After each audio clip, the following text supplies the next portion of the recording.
What if the silent child in the plantation wasn't powerless at all? Could a 9-year-old, thought to be mute, hold the darkest secrets of an entire household? In the heart of Belmorn, whispers told stories no one dared to hear. And when she finally spoke, the truth would change everything. Are you ready to uncover what the house tried to bury forever? In the oppressive heat of 1785, the Belmorn plantation lay stretched across the Louisiana lowlands, its cotton fields glimmering white under the relentless sun. Amid the rhythm of laboring bodies and the faint hum of cicadas, a small girl moved without sound. 9 years old, her hair tangled and dark, her eyes wide with a cautious intelligence, Anya was considered mute. From the moment she arrived, sold at auction in Charleston, she had not uttered a word. The Calloway family deemed her quiet nature a defect, a blank canvas of obedience. Yet others whispered that her silence was something deeper, a vessel for knowledge they could not comprehend. The patriarch of the plantation, a gaunt man with a precise, cold gaze, barely registered her presence. His wife, Isadora Calloway, more attentive and meticulous, observed her with curiosity bordering on unease. "She listens too well," the overseer muttered once, the words slipping under his breath, as if naming the girl's unseen abilities might summon them into being. Anya learned quickly, moving with careful attention to the minutiae of the house, the creak of boards under heavy steps, the subtle shift of air when conversations turned secret, the faint metallic scent that lingered where the matriarch walked. Among the enslaved, a mixture of fear and respect followed her. The children whispered of her abilities in low tones, as though even to speak her name too loudly might draw her attention. They claimed she heard things others could not. Soft conversations behind walls, the groan of timber settling in the dark, words carried on the wind from faraway quarters. Some avoided her gaze entirely, certain that even a glance might reveal truths meant to remain hidden. Inside the mansion, the world moved in shadows and muted echoes. Anya carried out her duties without complaint, sweeping floors and cleaning the endless polished surfaces. Yet she remembered everything, the positioning of every object, the tone of every voice, the tiny details that no one else noticed. At meals, Isadora would prod gently, asking questions, coaxing her to speak, but the girl's only answer was a tilt of the head or a glance that seemed to pierce further than words could reach. It unsettled the matriarch more than any direct refusal ever could. At night, Anya lay upon a straw mat in the servants' quarters, listening. The house whispered. The floorboards moaned without reason. A distant footstep echoed along halls long abandoned. The doors shifted, as if breathing. Sometimes, she heard voices too faint to distinguish, whispers that did not belong to any person alive. The sounds were fragments, incomplete.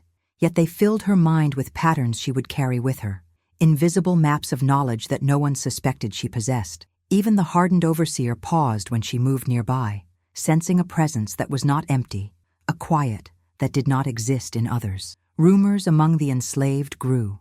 A child who did not speak could see the currents of fear and desire, could feel the weight of secrets and lies in ways no one else could. They murmured that Anya's silence was a shield, and perhaps a weapon. By day, she was unseen, a shadow passing through rooms and corridors. By night, she listened and learned. The murmurs of the house, the creaks and sighs, the low rhythm of breath under floors became part of her awareness. Every sound was a thread, and she wove them together in the dark. No one knew what she understood.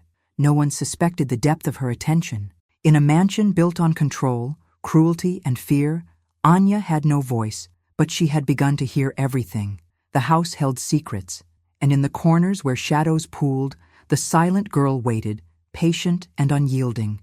The world thought her powerless. She was anything but. The grandeur of Belmorn Mansion seemed hollow to those who lived within it. Its walls, thick and imposing, trapped the air, carrying the scent of polished wood and candle wax. Yet beneath the surface, something darker lingered.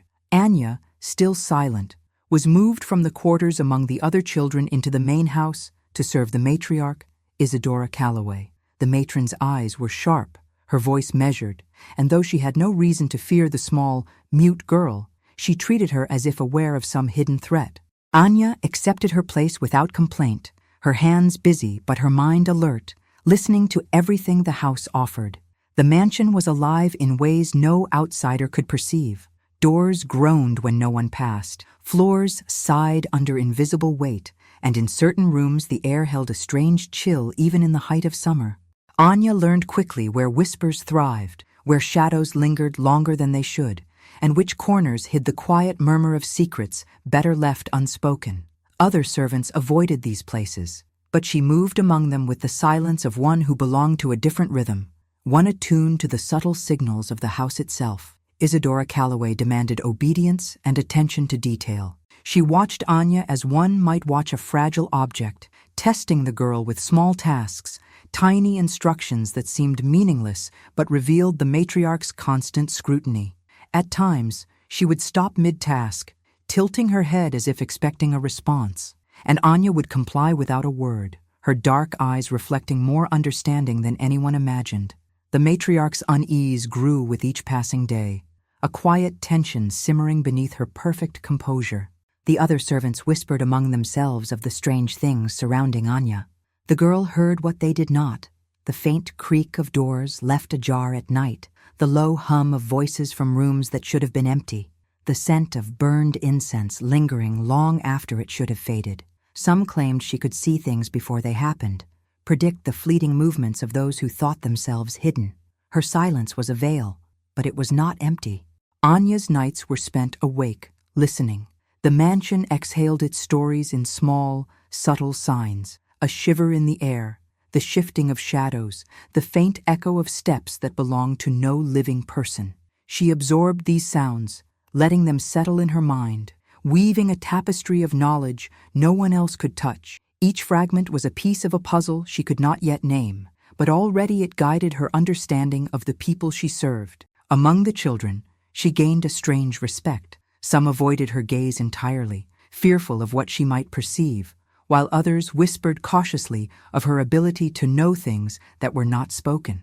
Even the overseer, seasoned and hardened by years of cruelty, regarded her with a fleeting pause whenever she approached, sensing a presence that carried weight despite her small size. In the heart of Belmorn, Anya remained silent, but far from powerless. She observed, learned, and remembered every whispered conversation, every small gesture, every shadow that moved in the corners of the house became part of her growing awareness. The mansion hid its darkest truths well, but the silent girl was beginning to uncover them, one heartbeat at a time, her mind awake while the rest slept in ignorance. Anya had begun to notice the subtle patterns of the house, the way it breathed in rhythms no one else seemed to perceive. But it was during one restless night that she discovered something that would mark the beginning of a deeper understanding. Beneath the floorboards of her small corner, hidden among dust and splinters, lay a doll unlike any she had seen before. Its body was crafted from rough straw, the stitching crude, but its face bore features that felt disturbingly lifelike. One small, chipped tooth jutted unnaturally from its mouth, and its eyes, painted in black, seemed to watch her. On its base, a name had been scratched with care: Mother Adeline. The other children warned her to leave it alone. Whispers followed the doll's name as though it carried the weight of memory and terror. "She is not a toy," one said, his voice trembling. "She listens, she remembers." Anya, silent and observant, felt a strange resonance with the object. Its presence seemed alive, a quiet hum beneath her fingers that thrummed against the edge of understanding. She carried it with her during the day, hiding it beneath her thin clothing, feeling the faint tug of something older and potent in the small bundle of straw and teeth. At night, the doll seemed to shift. Its head, subtly tilted when left on the floor, was in a different angle when Anya returned. She never touched it while others were near, yet she sensed it moved in acknowledgement, as though it were aware of her own consciousness. The air around her seemed to thicken with a silent language of warnings and guidance, whispers curling in corners where light did not reach. The household continued its routines, oblivious to the quiet changes that now threaded the girl's existence. Isadora Calloway remained vigilant, directing the movements of her servants with precise authority, yet she could not perceive the small undercurrent growing beneath the surface. Anya, still mute, began to understand that she was more than a child, more than a servant. She was a vessel through which the house, the past, and the secrets buried within Belmorn could communicate. In the days that followed, Anya's sleep became fragmented by voices she could almost interpret, a language of murmurs and half-formed sentences. They seemed to originate from the doll, yet she knew it was not simply an object, but a link, a conduit to the experiences and pains of those who had come before her. She imagined Mother Adeline, a woman long gone, whose presence lingered in the small doll, guiding, warning, whispering truths that the living were blind to. Even the wind seemed to carry messages she could understand. It stirred the curtains in patterns, rustled the leaves outside in quiet Morse, and when she listened closely, it told her fragments of stories that had been carefully hidden, names of children who had vanished, secrets of the rooms that were never entered, and the quiet despair of those who had served the Callaways for generations. The other enslaved children noticed subtle changes in her demeanor. Her eyes, already keen, now seemed to carry a depth that unsettled them, as if she were peering into places that should not be seen. Some avoided her completely, whispering prayers under their breaths. Even the overseer, whose patience had hardened through decades of control, hesitated when she passed, sensing a strange gravity emanating from the silent girl. Anya began to murmur at night, softly, in sounds that were not her own language, words that slipped from her lips in a voice that did not belong entirely to her. The doll remained close, a sentinel, a guide, a reminder of powers she was only beginning to understand. In the quiet of Belmorn, she discovered that silence was not absence. It was awareness, patience, and the slow gathering of strength hidden from the eyes of the world. Days passed in silence, each one blending into the next under the unyielding sun and the watchful eyes of Belmorn. Anya's existence remained unnoticed by most, yet every creak of the floor, every murmur behind closed doors, was recorded in her mind. It was during one of the rare moments in the servants' quarters that she met Jacob, a man long regarded as broken, whispered to be mad by those who preferred to ignore the sharpness behind his clouded eyes. He moved slowly, his hands trembling slightly, yet when he spoke to Anya, it was in hushed tones, a language of trust that bypassed the matriarch's scrutiny. Jacob offered her a notebook, bound in worn leather, edges frayed and ink faded. "Keep this close," he murmured. "It contains the words they hope you never find. Remember what is written. Remember what is spoken only in shadow." The pages were filled with scrawls, lists of names, sketches of rooms that seemed ordinary, but were marked with symbols that made Anya's pulse quicken. She traced the lines with her fingers, absorbing the information as if each letter held its own weight. The notebook spoke of children who had vanished, of rituals conducted in silence, and of wealth built upon a foundation of suffering and secrecy. The revelations chilled her, though she gave no outward sign. The names, the dates, the sketches, they were fragments of a truth the household pretended did not exist. Jacob whispered of pacts made generations before, of blood spilled to maintain a fortune, and of the invisible chains that bound the living and the dead within Belmorn. He spoke cautiously, wary of any ears that might overhear. Anya listened, memorizing each passage, understanding the gravity of what lay hidden behind polite smiles and grand dinners. The mansion itself seemed to respond to her growing awareness. Doors that were always locked shifted slightly under pressure. A scent of something metallic and ancient wafted through the hallways, and faint, untraceable movements stirred in the corners of her vision. She began to recognize the patterns, the pauses in speech, the careful placement of objects, the subtle signals that warned of unseen eyes. Everything connected, every whisper and creak, a thread in a web that stretched across generations. At night, the notebook remained under her thin mattress. By candlelight, she traced the lines again and again, committing each detail to memory. The words felt alive, carrying the echoes of voices long silenced, the weight of secrets too dangerous to speak aloud. In these moments, she understood that her muteness was not weakness, but protection. In the quiet, she could hear what others could not, see what others refused to notice. Among the other enslaved children, her presence grew heavier, more commanding, though no one dared approach too closely. They sensed a change in her, subtle and unspoken, as if she had begun to absorb not only knowledge, but a sense of authority that did not belong to her years. The overseer, observing from a distance, noted her attentiveness, the way her eyes lingered on details others overlooked. Yet he could not name the force that seemed to gather around her. Jacob's gift had shifted the balance. Belmorn's walls held secrets. But now, so did Anya. The notebook was more than paper. It was a key, and she was beginning to understand which doors it could unlock. The house breathed differently in her presence, the shadows whispering a cautious respect, the air thickening with anticipation. The silent girl had begun to learn the language of the forgotten, and with it, the first threads of power. The mansion had corners that were never entered, rooms sealed with heavy locks and thick chains, spaces that seemed to absorb sound and memory alike. Anya had long sensed these places, their presence whispering to her in subtle rhythms that others ignored. It was one evening, when the air held the heavy sweetness of magnolia and the distant buzz of insects was nearly drowned by the night wind, that she discovered a door behind the main staircase, hidden in shadow. The lock was rusted, the key long missing, yet the murmurs of the house urged her closer, as if insisting she must see what had been concealed. Through patience and careful persistence, she forced the door open. The room beyond was dark and cold, the air sharp with decay. The walls bore marks, deep scratches that formed strange patterns, and the floor was littered with remnants of clothing, tiny garments, delicate and worn.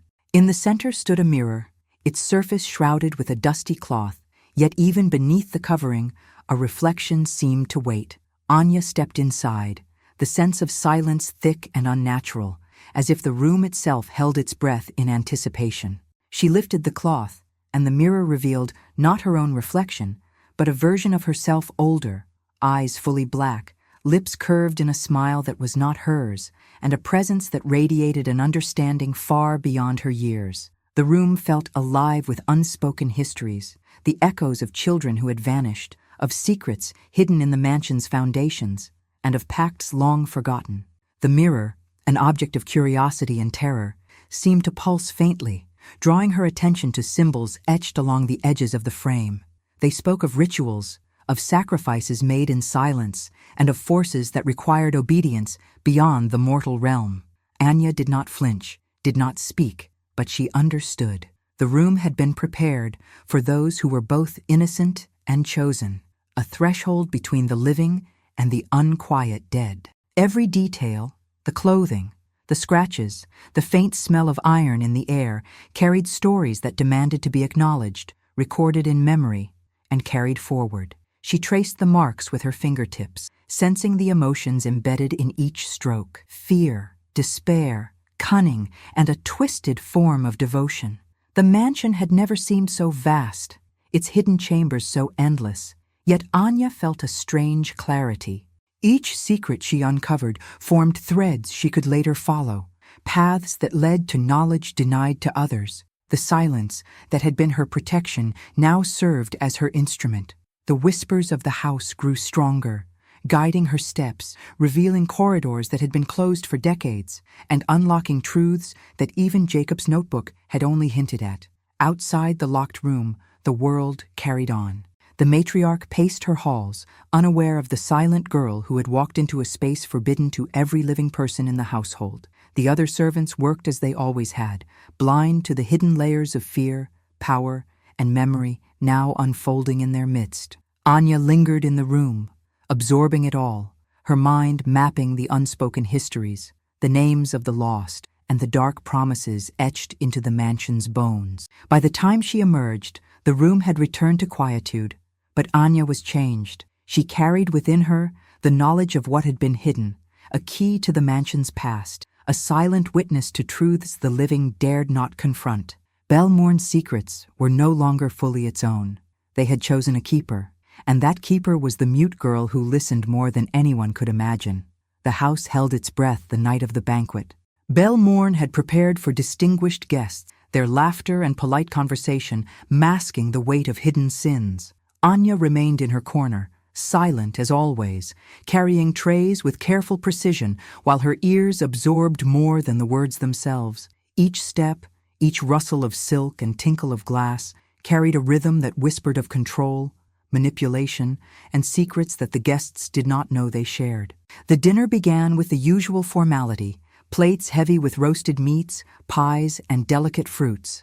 Conversation meandered from politics to property, each remark layered with subtle power plays. Anya noticed the slight tremors in their gestures, the hesitant glances exchanged, the way some voices caught in the throat as if words themselves feared to speak. Yet, it was not the living who drew her attention, but the spaces between them, the silence that hovered, thick and tangible, pressing against her mind. As the meal progressed, strange patterns emerged. Guests paused mid-phrase, their eyes glazed, hands lifted and frozen over their plates. They murmured in unison, a chant too low for most to hear, the syllables alien and heavy with menace. Anya recognized the cadence from the symbols in Jacob's notebook and from the markings in the locked room. She understood, without needing words, that what they performed was no mere superstition, but a ritual, ancient and binding, woven into the very foundation of Bel Morn.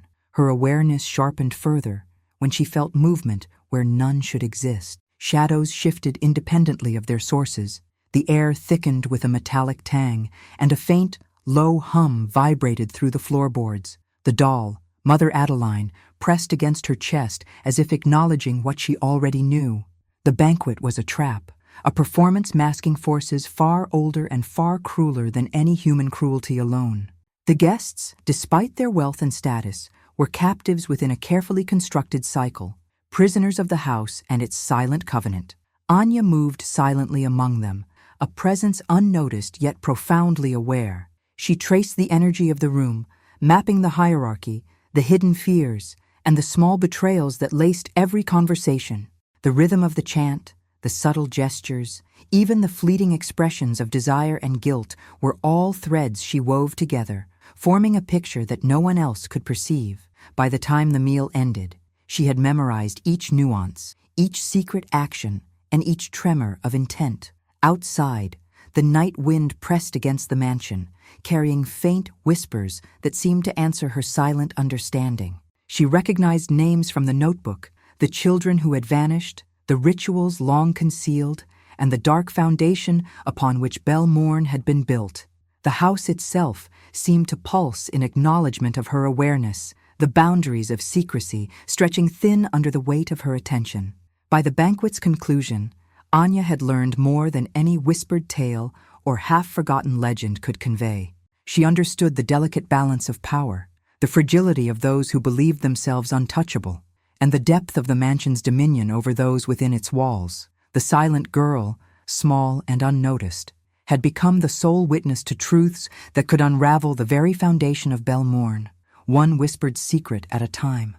The night air carried the scent of damp earth and decay as Anya slipped beyond the boundaries of Bel Morn, drawn by whispers she alone could hear.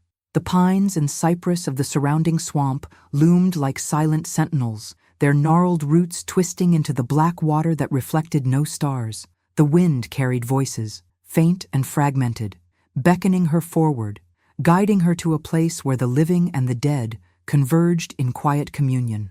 Her feet sank slightly into the mossy ground, the cold seeping through her thin shoes, yet she moved without hesitation. Among the roots and stagnant pools, she found an altar hidden beneath hanging vines, its surface etched with symbols that seemed older than the plantation itself. Candles, long burned to stubs, left behind a residue that smelled faintly of iron and ash. The air vibrated with the echoes of the past, of those who had been betrayed, bound, or abandoned here. Anya recognized them, the spirits that lingered beyond the veil, and she felt no fear, only an awareness that each whisper, each movement of shadow, was a call meant for her alone. A figure materialized from the darkness, a woman with eyes that seemed to pierce through time itself. She introduced herself silently as Mother Adeline, the same presence embedded within the doll Anya had found. Her voice was a thread of thought and memory rather than sound, and Anya understood it perfectly.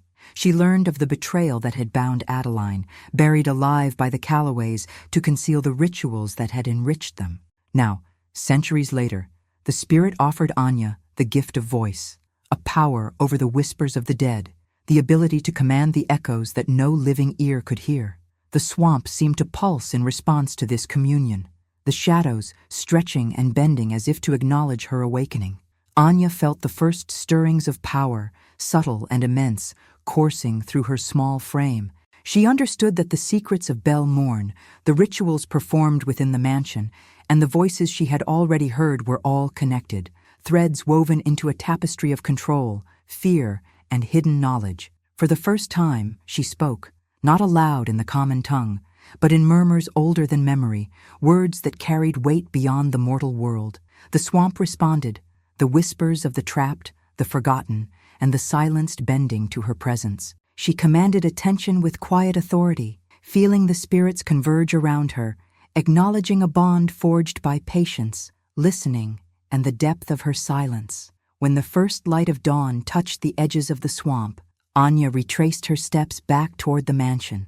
The gift she carried now was invisible to all but herself. Mother Adeline's spirit lingered, a constant companion and guide, imparting knowledge that the living feared to acknowledge. Anya's mind, once a vessel of silent observation, had become a repository of power and understanding. The mansion, the banquet, and the hidden rooms were all pieces of a puzzle she could now begin to manipulate. Returning to Bel Morn, she carried the weight of the swamp's secrets with her.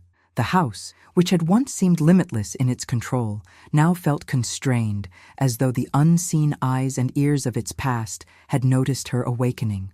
Anya understood that the world of the living and the world of the dead were intertwined, and she, the silent girl, was beginning to command both with a patience honed in quiet darkness. The sky darkened as if the sun itself had been swallowed, a slow and deliberate eclipse casting Bel Morn into a twilight unlike any night before. Shadows deepened within the halls, folding over one another, and the house seemed to exhale, stretching into corners where no light had reached for decades. Anya, alert and silent, felt the pulse of the mansion in her small frame, a rhythm that mirrored the hidden anxieties of those within. The eclipse was not merely celestial, it was a signal, a threshold where the ordinary and the arcane converged, and the mansion responded with a quiet intensity only she could perceive. Inside, the Calloways moved as if drawn by unseen strings. Their steps were careful, gestures precise, eyes flicking toward corners they did not fully trust. The air grew thick, heavy with anticipation and the faint tang of iron, as if the house itself had been infused with the blood of unspoken pacts. Guests of the day remained within, whispering polite phrases that had lost meaning, their glances shifting toward one another in suspicion and dread. Anya traced these subtleties, absorbing each hesitation, each careful motion, mapping the network of fear and deceit that held the household together. As the eclipse reached its peak, the mansion became a labyrinth of whispers and movements. Doors that were always locked trembled, floors groaned under invisible weight, and the very air seemed to pulse with intention. Anya moved among the rooms with a quiet confidence, attuned to the energies that the living ignored. Shadows responded to her presence, bending, stretching, and converging, while echoes of long-forgotten voices whispered warnings and guidance. She did not speak. She did not need to. Her silence commanded the attention of both the unseen and the unheeded.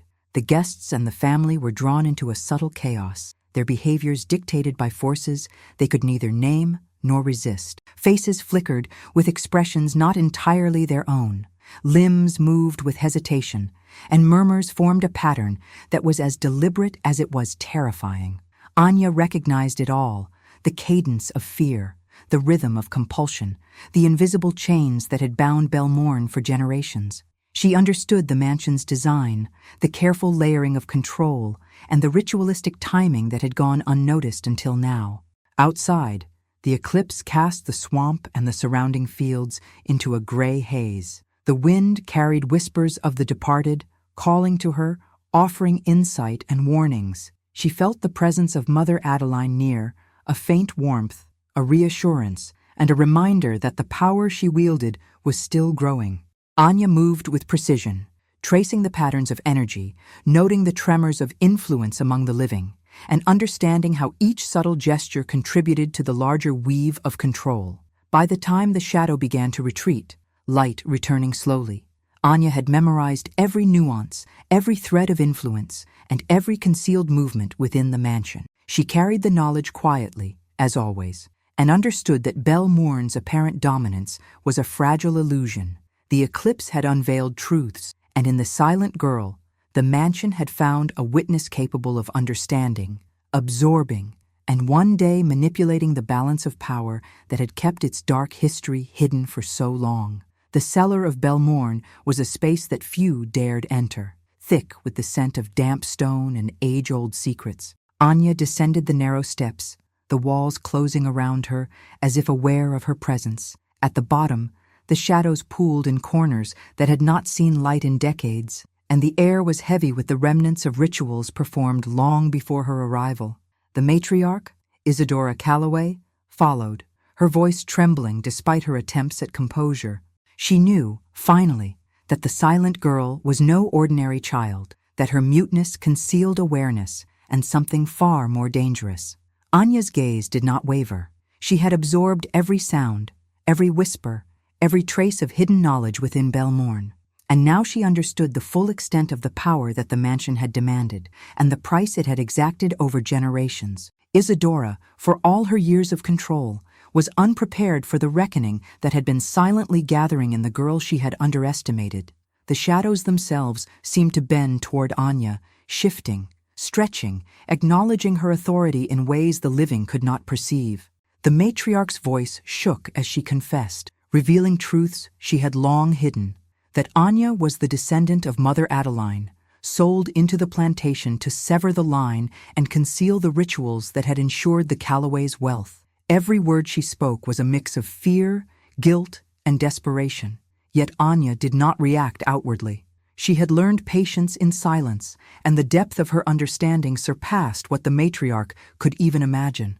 The power that had been whispered to her by the swamp, guided through Jacob's notebook, and revealed in the locked room now converged in her presence. A whisper left Anya's lips, soft and deliberate, incomprehensible to the living.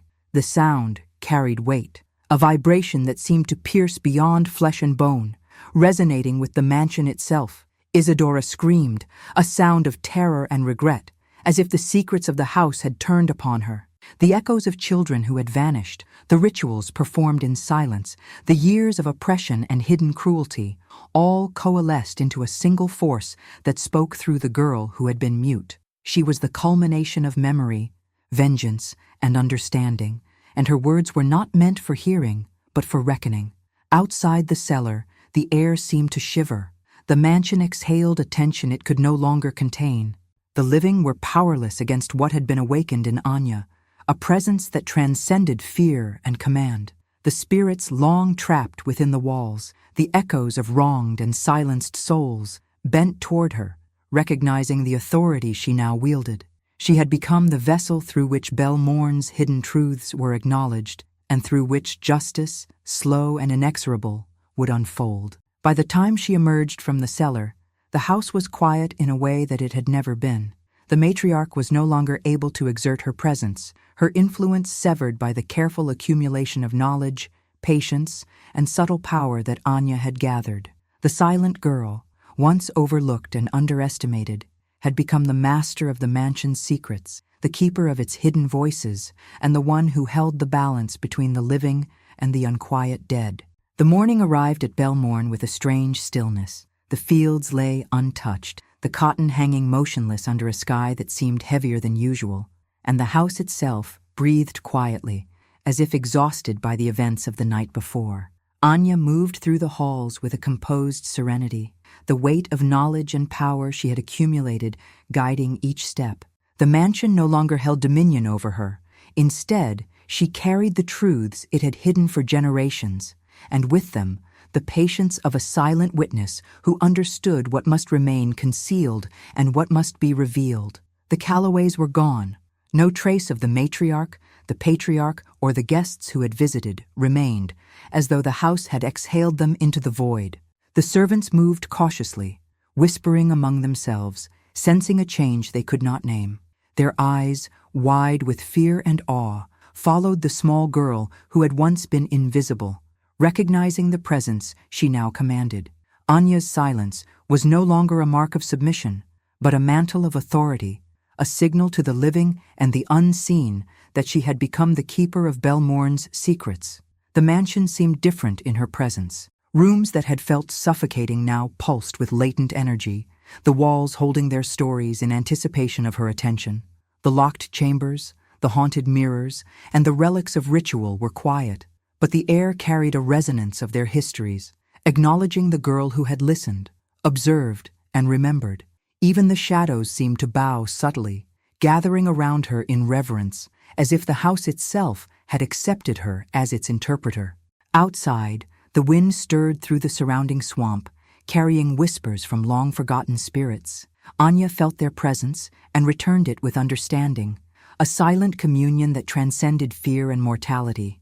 The mansion, once a place of oppression and hidden cruelty, had become a domain shaped by her awareness, a space in which silence held power greater than any spoken command. She had learned to walk between the living and the dead, listening to voices that no one else could perceive and shaping the balance with subtle authority.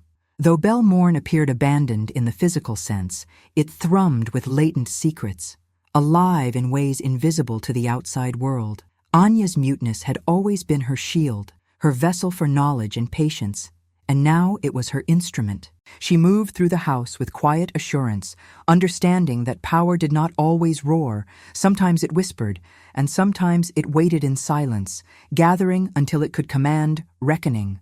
Legends would form around Belmorn, tales of vanished families, of children who had disappeared, and of a silent girl who had witnessed truths too heavy to speak aloud. Some nights, those who ventured near claimed they heard soft murmurs on the wind, impossible words carried through darkness, and in those whispers, Anya's presence endured, a reminder that the house's secrets had chosen a guardian, patient, silent, and infinitely aware. Belmorn had changed, and so had she.